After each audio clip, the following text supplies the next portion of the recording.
So I picked up a Sega CDX recently, which was broken. It looks like it was dropped. It's got a crack in the case, and it had a really corroded power supply connector, which I've already replaced. The more interesting problem is when I power it up, it essentially just crashes. And I think a logo is supposed to spin out. It's supposed to play some cheesy music. But if I plug a cartridge into it, and I power it back up, it boots.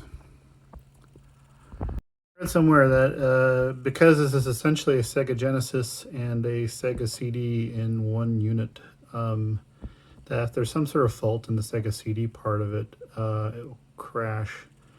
And the CD part on the top here is actually only part of it. If I pull the this off, you can actually see there's two 68,000 CPUs, and the Sega CD part is the, I believe, the one on the left, the 12 megahertz chip. And in fact, you can see the CD controller right there. My guess is that the CD part that comes off this riser here is basically a bunch of dumb electronics that are being controlled by this main board.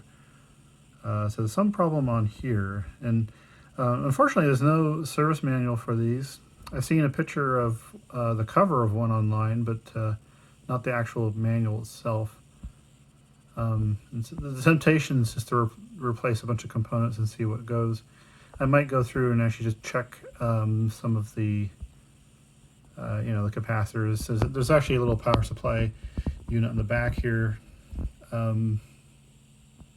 Maybe it's a power issue. This does require a fair amount of power, almost 2 amps to boot up. So I do have the original power supply for it, and I've repaired it so that it works now as well, but that doesn't actually solve the problem, unfortunately. I was probing voltages on this thing, just playing around with it, and all of a sudden it just died entirely, and I was like, oh my goodness, what have I done? And I swapped the power supply on it to the factory original. I was using an aftermarket one. Found that the aftermarket power supply wasn't actually outputting any voltage anymore. I wonder if that's now dead. But I plugged it all together with the factory original power supply, and something wonderful happened. It's like, it lives, and I didn't actually change any parts on it at all. So I almost wonder, I did buy an extra laser pickup for this just to see if that needed help. I'm going to plop a CD into the machine, and then I think if I hit this button here, it will close the door.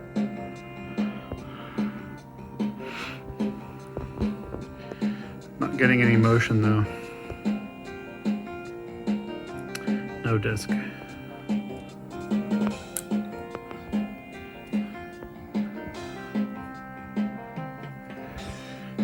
Another problem probably.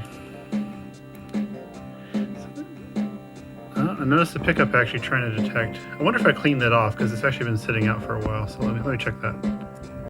Okay, so I've cleaned the laser pickup that the machine came with some 100% IPA. And so let's go ahead and restart it. And then hold down the door close button. Looks like it's working. It's certainly looking promising.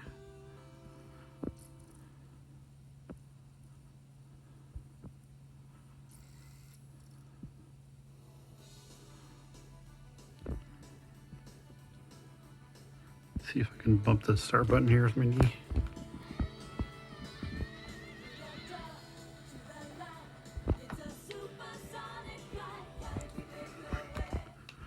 All right. Complete with CD audio soundtrack.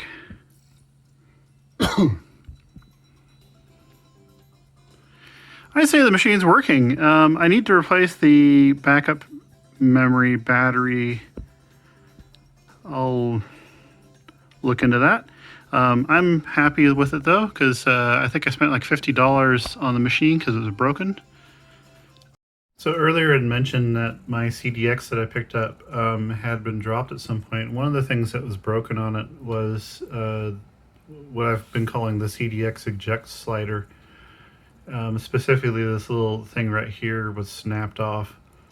And what this does is the door that's on the top of the case actually slides in on top of this.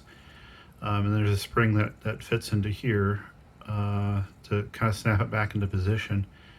And then there's a plastic post that's built into the case that slides into here, and a little screw with a hat on it that kind of keeps it from not flying out.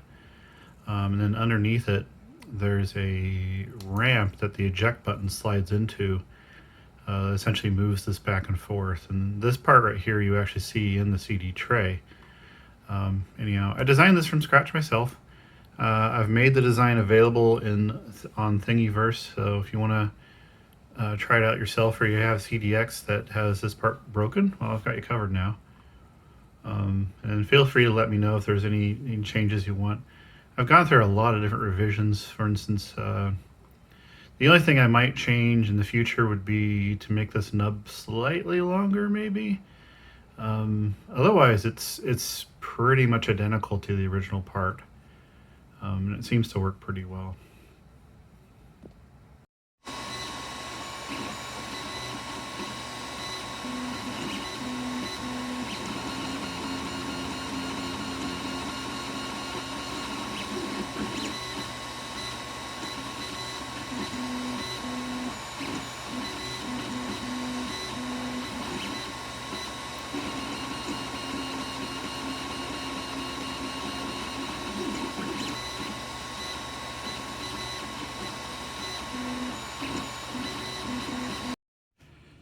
So it's fit in there now. This is what it looks like when it's actually properly mounted. And I put some grease on it, which the original part had as well. And for whatever reason, by the way, the dust on this is just kind of caked on there, and I'm gonna have to do some deep cleaning. But if I hit the button, it opens, and when I release it, it closes.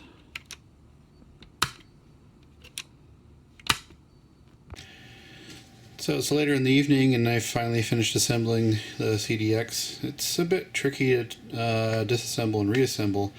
After doing it once or twice, you kind of get good at it. The easiest way to reassemble it is just to do it in layers. So the CD player layer, and then the main logic board, and then solder the shields back together, and then everything else should come into play. And it still seems to work. One of the things I found while testing that 3D printed component was that occasionally it had a tendency to bind. And so I took an hour or two and redesigned the ramp part of it. Which if you visit the Thingiverse link below, you can see what I'm talking about. Since I redesigned it, I actually haven't had it bind at all. And what I did is I made the ramp that the plunger sticks into just a lot more gradual. A lot more gradual than the original part. But whatever. I think the big issue is that 3D printing components usually aren't as smooth as injection molded components. But yeah, the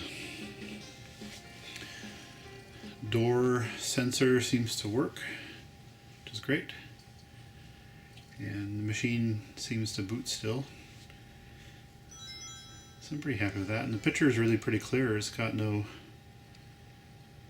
noticeable noise or anything like that.